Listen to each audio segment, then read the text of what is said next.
we are here in Italy, me and Ocean. So today I will make an Italian dish that is called spaghetti carbonara.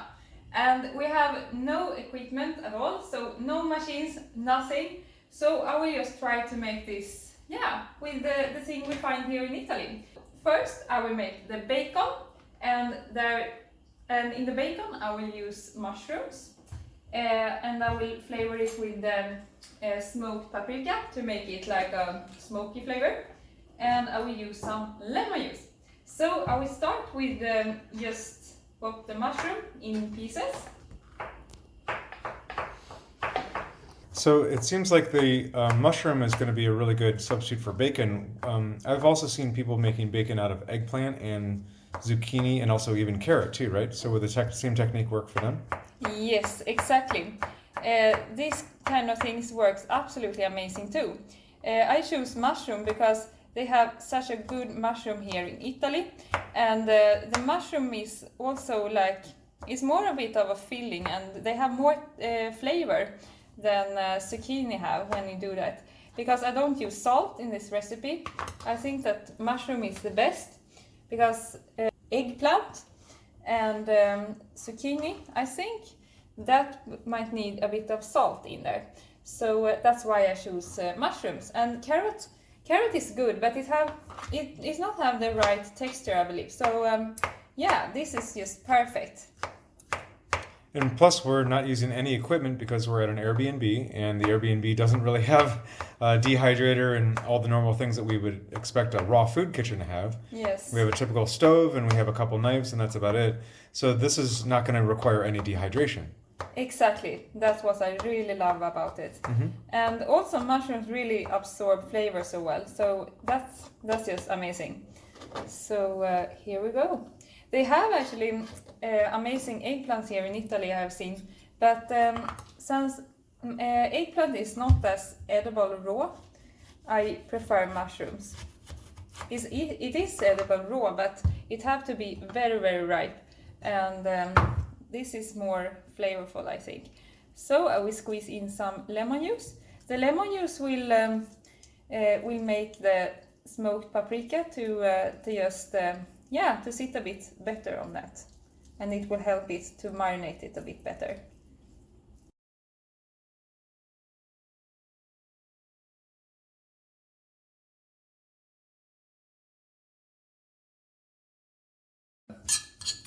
And here is our bacon, and you can actually massage it a little bit better, so it becomes, you can use your clean hands and just press it a bit. Therefore it will be marinated a bit better, because the mushroom, it really absorbs everything. And be careful when you use smoked paprika, because it's easy to overdose it. So just take a little and just taste it by hand. So let's try and see.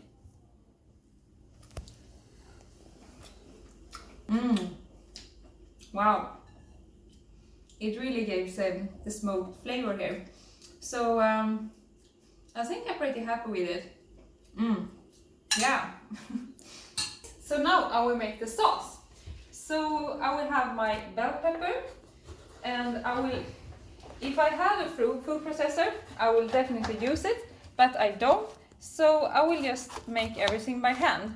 So therefore I will whop it as finely I can do with the bell pepper. So I just whop it as finely as I can in small pieces. So when I cut it so thinly and in small pieces, the juice will come out, and that is very good because I need some liquid in here. So now my bell pepper is finely diced. Make sure all the juice is still there. So now I will open my avocado, and I will just mash it in there. So we will mash it, and and we'll put the other ingredients in there. So I have my avocado here, and I will also have a little squeeze of lemon. It shouldn't be like, I don't want a sour sauce here. I just want to balance out the flavor of it. So not lots of lemon, just a little piece here. And then this is optional, but black salt have a little bit of eggy flavor. You can skip it if you want, but it makes it more like taste like egg. So I will just take a little bit of that, and then I will mash it. So black salt, it's like a sulfur salt, and it's easier to digest, and it doesn't dehydrate the body as much as other salt do. But still, it's salt, so it's not optimal to eat a lot of it. Just a little pinch to make it like eggy flavor.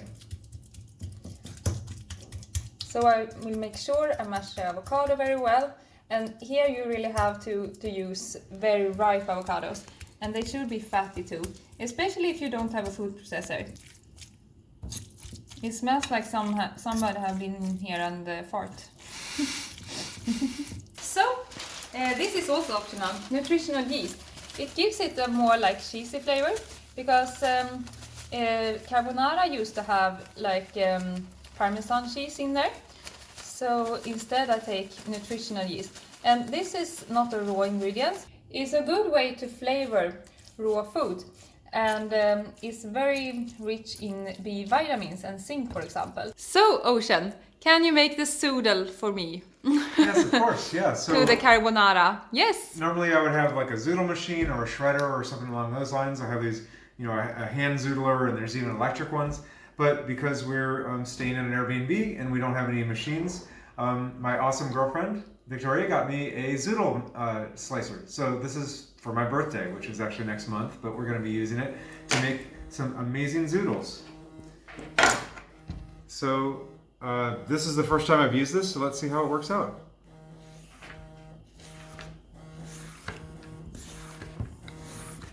Oh, this is working great. So we actually saw someone at the farmer's market the other day using one of these, and he was making zoodles upon zoodles upon zoodles, just giant buckets of them, and selling at the farmer's market. And then he was taking the center of the zoodles and actually put them in a bucket, and we're not sure what he was going to do with it, but we asked him if we could use it, and he ended up giving it to us for free. So yeah, this seems to be making the zoodles really, really easily. So yeah, it's a nice little hand tool, good for traveling. And anytime you want zoodles, zoodles are super versatile. So I've made marinara sauce for them, and we're actually doing a book of all the recipes that we've been making here in Italy.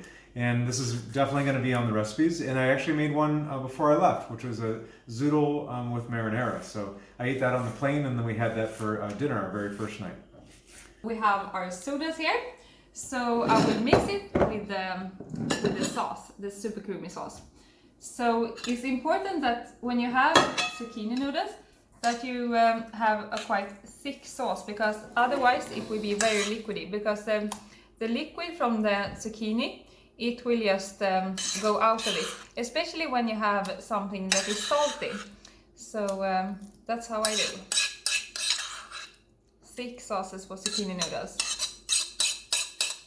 If you have thinner sauces, you can use like carrot noodles or more dense noodles instead. So we don't have a spatula here, so what I do is that I take the zucchini noodles and use this as a spatula, so I have all the sauce in my bowl. Wow.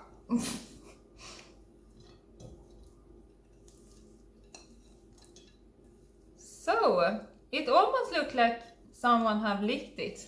So this is a great way if you don't have a spatula. So now, the most important part. Sorry. We'll have to cut that part out. I juggled it a little bit. Do you feel? Yep, it's good. So now, the most important part is to just mash it around. And make sure it's, the sauce is just covered everything. So what I do now is that I just plate everything up, and then I will top it with the bacon. I have plated it up, so I will top it with the bacon. So I just lay it out on top of it, and here is the carbonara. And you can serve it with a big salad if you want, We will have a bowl of peas and some tomatoes at the side. And yeah, that's it. Press the like button and subscribe to my channel for more videos. Bye!